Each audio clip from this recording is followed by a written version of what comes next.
Hello guys, welcome back to my channel Wangxian forever love. तो you love me का आज हम third part देखने वाले हैं। प्रीवियस वीडियो में हमने देखा था जैसे जान एंड ईबो एंड उसके क्लासमेट एंड उसके टीचर्स, मतलब काफ़ी सारे बच्चे ट्रिप पे घूमने गए थे गूसू में। वहाँ लैन कोरेन ने सारे बच्चों को समझाया था कि पैलेस में हर जगह घूमना अलाउ है लेकिन चीज़ों को छूना नहीं है, एंड एक साइट है उस साइट पे जाना भी अलाउ नहीं है।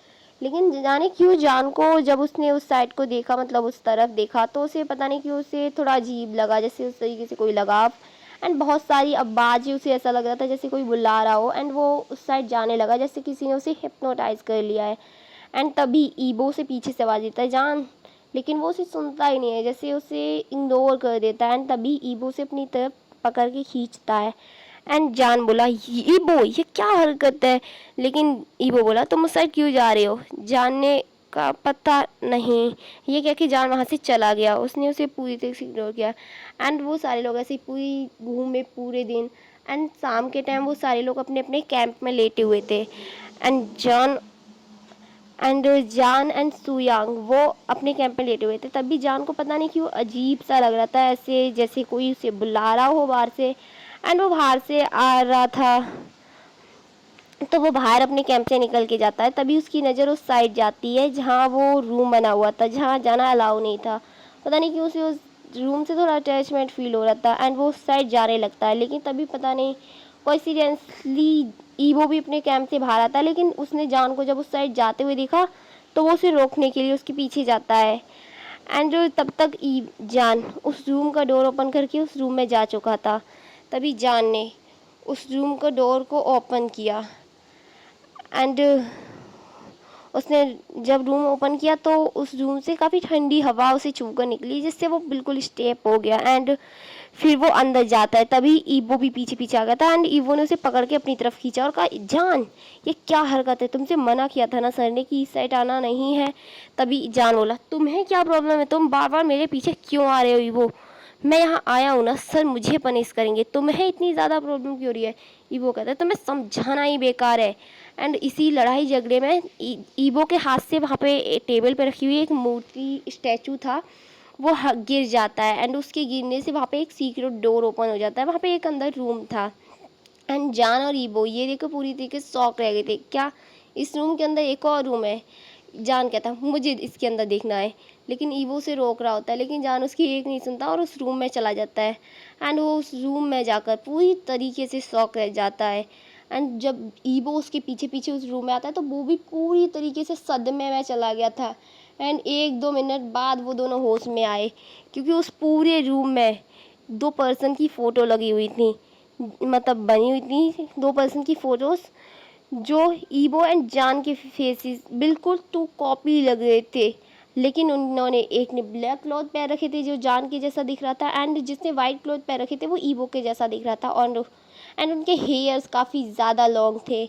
एंड जो ईवो के जैसा दिख रहा था उसने 4 रिबन भी अपने सर पे बांध रखा था। लेकिन तभी जान की तबीयत ख़राब होने लगती है, एंड उसे चक्कर आने लगते हैं और काफ़ी सारे फ्लैशबैक्स दिखाई देने लगते हैं जो कि उसकी पास्ट लाइफ से जुड़े हुए थे। एंड वो अपना सर पकड़ लेता है, लेकिन तभी ईवो से संभालता है, और उसकी हालत भी कुछ ऐसी ही थी। उसकी आंखों के सामने भी बहुत सारे फ्लैशबैक्स हो रहे थे, आ रहे थे, जा रहे थे, और इसमें जान एंड ईवो दोनों बेहोश हो जाते हैं।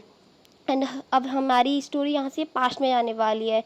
एंड अब हम सीन देखते हैं फ्लूरन माउंट का। वहाँ पे काफ़ी सारे लोग लड़ रहे थे, एंड उन लोगों ने, काफ़ी सारे लोग लड़ रहे थे, कुछ ने ब्लैक क्लोथ पहन रखे थे, कुछ ने वाइट क्लोथ पहन रखे थे। एंड वो लोग ghost and demon and puppet से लड़ रहे थे। वहाँ पे एक पर्सन था जिसने वाइट क्लोथ पहन रखे थे, एंड वो पूरी तरीके से ब्लड में कवर था, उसके वाइट क्लोथ पूरी तरीके से ब्लड में कवर थे।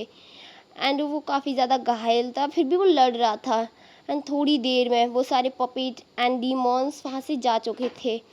एंड वो पर्सन जो घायल था वो वहाँ पे ऐसे ही जा रहा था, एवरेस्ट से पहाड़ से नीचे उतर रहा था। लेकिन तभी कुछ लोग उस पर अटैक कर देते हैं जो काफ़ी ओल्ड एजेस थे, एंड उन्होंने वाइट क्लोथ पहन रखे थे। एंड उससे बचने के चक्कर में, पहले तो वो काफ़ी ज़्यादा बचता है, एंड उससे बचने के चक्कर में उस पहाड़ी से नीचे गिर जाता है। एंड अब हमसे 2 साल बाद का सीन देखते हैं।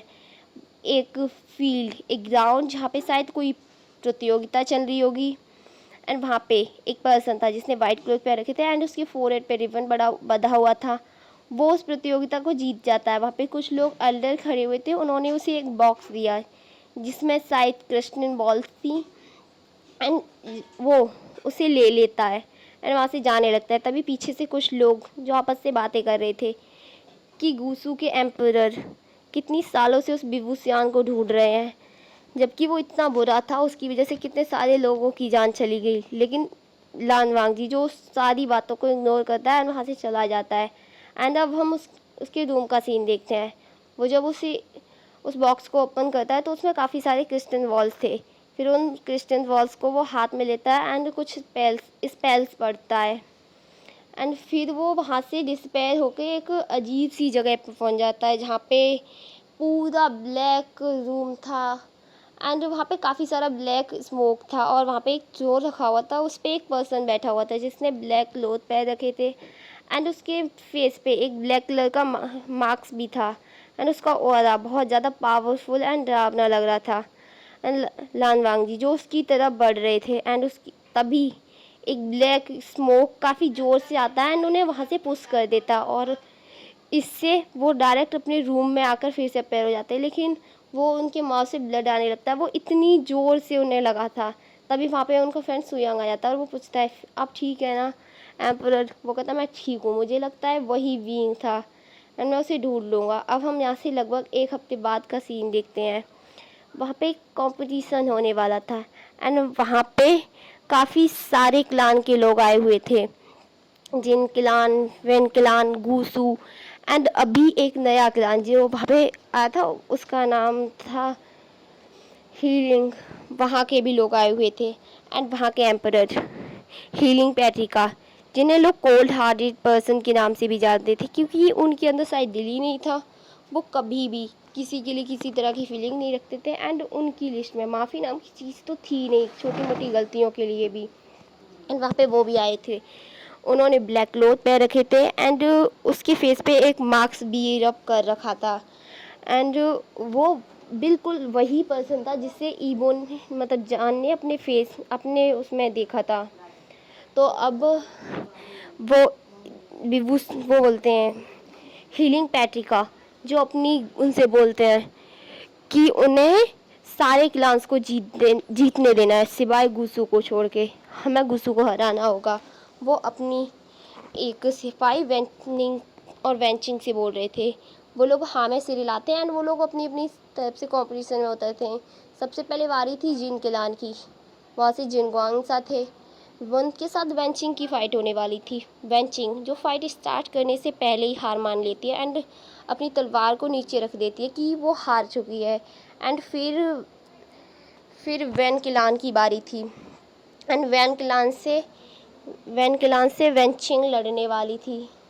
वैन क्लान से वेंचिंग ही लड़ने वाली थी एंड वो वहाँ पे भी हार ही मान लेती है। जब गूसू की बारी आती है तो वहाँ से सुयांग आने वाला था और उस साइड से नहीं एंड हीलिंग की तरफ से वैनिंग आने वाला था एंड दोनों में आपस में काफ़ी ज़्यादा लड़ाई होती है एंड वैनिंग जो एक काफ़ी ज़्यादा पावरफुल ब्लैक स्मोक छोड़ता है जिससे सुयांग दूर जाके गिरता है एंड वो काफ़ी ज़्यादा घायल हो जाता है। इससे लान वांगजी उठते हैं वहाँ से एंड वो कहते हैं ये चीटिंग है, इससे हमसे फाइट करनी होगी, ये ब्लैक मैजिक का इस्तेमाल कर रहा है। तो हीलिंग पैट्रिका जो कहता है हमारा राज्य केवल ब्लैक मैजिक के लिए जाना जाता है, तो हम ब्लैक मैजिक का इस्तेमाल कर सकते हैं जिस तरह आप अपनी पावर्स का इस्तेमाल करते हैं। एंड तब भीलान वांगजी बोले तो ठीक है, तुम्हें हमसे युद्ध करना होगा। एंड वो हीलिंग पैट्रिका एंड लांग वांगजी आपस में लड़ने लगते हैं।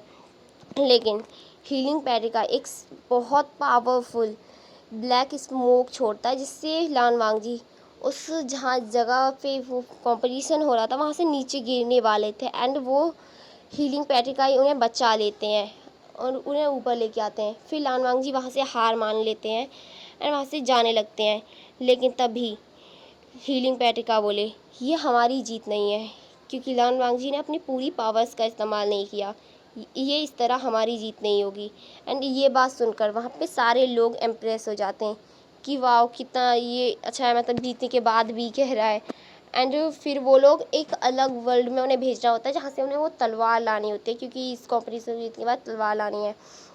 एंड फिर वहाँ पे वो पहुँच जाते हैं। वहाँ पे केवल 3 क्लान के लोग पहुँचे थे, जिन क्लान, गुसू एंड हीलिंग के लोग। वहाँ पे लान वांगजी जो एक शॉप के पास खड़े हुए थे, एंड वो शॉप ओनर बोला, सर आप ये गेम ट्राई करके देखिए, ये काफ़ी अच्छा है एंड आपको जीतने के बाद काफ़ी अच्छे प्राइज भी मिलेंगे।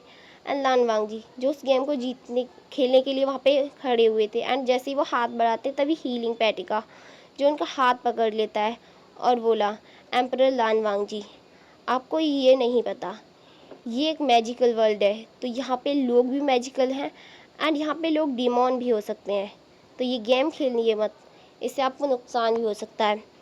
ये सुनकर लान वांगजी बोले, क्या तुम्हें मेरी फिक्र हो रही है?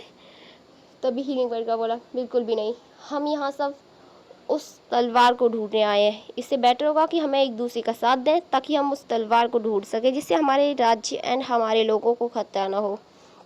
ये सुनकर वो स्माइल करते हैं लान वांगजी अपने मन में ही कि विंग तुम कितने भी बदल जाओ लेकिन तुम्हारी लोगों को परवाह करने की आदत नहीं बदल सकती। एंड वहाँ से वो हीलिंग पैटिका वहाँ से चले जाते हैं। तभी लान वांगजी के पास न्यू सांग आता है एंड वो बोला, एम्परर आपको क्या लगता है यही विभूषण है? लान वांगजी बोले, मुझे उसका फेस देखना होगा और उसके लिए मुझे उसके पास रहना होगा उसका मार्क्स हटाने के लिए। एंड ये कहकर वो उसके पीछे जाने लगते हैं। फिर हम दूसरी तरफ हीलिंग पैटिका का सीन देखते हैं।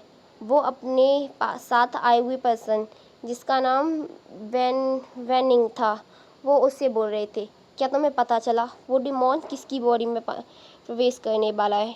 मैं गूसू को बर्बाद कर देना चाहता हूँ, उन्होंने मेरी पूरी लाइफ बर्बाद कर दी ना, मैं उस राज्य को बर्बाद कर देना चाहता हूँ, पता करो वो किसकी बॉडी में जाने वाला है। एंड वो न्यू सांग के हाथ में एक कंपस मतलब एक वॉच टाइप देता है जो डिमॉन को अट्रैक्ट करता है एंड वो उसकी तरफ घूमने वाली है ऐसे देता है और कहता है जाओ और ढूंढो कि वो किसकी बॉडी में जाने वाला है।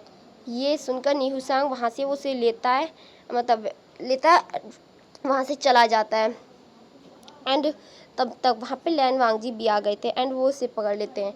फिर वो दोनों मिलकर एक उस बार के अंदर जाते हैं, मतलब शॉप बनी हुई थी वाइन शॉप, उसके अंदर जाते हैं। वहाँ पे लान वांगजी एक काफ़ी मस्कुलर टाइप एक वो था सैनिक, उससे पंगे ले लेते हैं। उन्हें लगता है कि इस तरह वो शायद उन्हें बचाने आएंगे। और फिर जब वो उससे लड़ने आता है तो वो जब वो उसे लान वांगजी को मारने आ रहा था तो उन्होंने हीलिंग पैटिका को आगे कर दिया कि ये हमारे उस्ताद हैं, ये लड़ेंगे। और जब वो मारने जा रहे थे तो उन्हें वो वहाँ से लेकर भाग आता है कि ये लोग काफ़ी ज़्यादा डेंजरस हैं, इनसे खतरा हो सकता है। एंड वो उसे लाके एक जगह छुपा देता है। वो दोनों छुपे होते हैं एंड हीलिंग पैटिका का ध्यान उन सिपाहियों की तरफ होता है और इसी चीज़ का फ़ायदा उठा के लान वांगजी उसका मार्क्स हटाने की कोशिश करते हैं। लेकिन हीलिंग पैटिका तब तक उनकी तरफ मुड़ जाता है जिससे वो काफ़ी ज़्यादा डर जाते हैं। उन्हें लगता है कि हाँ मैं तो पकड़ा गया, लेकिन हीलिंग पैटिका उनकी तरफ घूर के देखता है। वो कहता है वो तुम्हारा मार्क्स ना थोड़ा साइट हो गया था, मैं उसे ठीक कर रहा था। तो हीलिंग पैटिका बोला, मैंने गुसू एम्परर लान वांगजी के बारे में सुना है कि वो काफ़ी कोल्ड हार्टेड है एंड उन्हें किसी से बात करना पसंद नहीं है, पर आपके बिहेवियर को देखकर तो ऐसा कुछ भी नहीं लगता। लान वांगजी बोला, मेरा बिहेवियर सदैव हमेशा एक जैसा नहीं रहता। ये सुनकर हीलिंग पैटिका बड़ा अननोइंग सा फेस बनाता है एंड वो वहाँ से आगे बढ़ जाता है। थोड़ा वो लोग ऐसे ही आगे चल रहे थे तभी कुछ सिपाही एंड जिन्होंने मास्क वियर कर रखे थे काफ़ी डरावने से लग रहे थे, उन्हें देखकर ऐसा लग रहा था जैसे वो नॉर्मल पर्सन है ही नहीं, जैसे कोई घोस्ट हो। एंड वो उन पर अटैक कर देते हैं। एंड इससे बचने के लिए लान वांगजी एंड हीलिंग पैटिका उनसे लड़ने लगते हैं, लेकिन उसमें एक पॉइजन लगी हुई वो तलवार हीलिंग पैटिका को लग जाती है एंड उसके काफ़ी ज़्यादा ब्लड निकलने लगता है। और ये देखकर लान वांगजी काफ़ी ज़्यादा डर जाते हैं एंड वो उससे किसी तरह उसे संभालते हुए लेकर एक इन में ले आते हैं। एंड वहाँ पे वो रूम कीपर से रूम पूछते हैं एंड वो उन्हें रूम में लेकर जाते हैं, वहाँ वो लिटा देते हैं और वो सोच रहे होते हैं कि आखिर इसे ठीक कैसे किया जाए। एंड इसी के साथ आज का हमारा पार्ट ख़त्म होता है एंड मिलते हैं नेक्स्ट वीडियो में। मैं आप सबसे कहूँगी like and comment and subscribe भी कर देना गाइस। और आपको स्टोरी कैसी लगी ये भी बता देना। मिलेंगे नेक्स्ट वीडियो में, बाय बाय।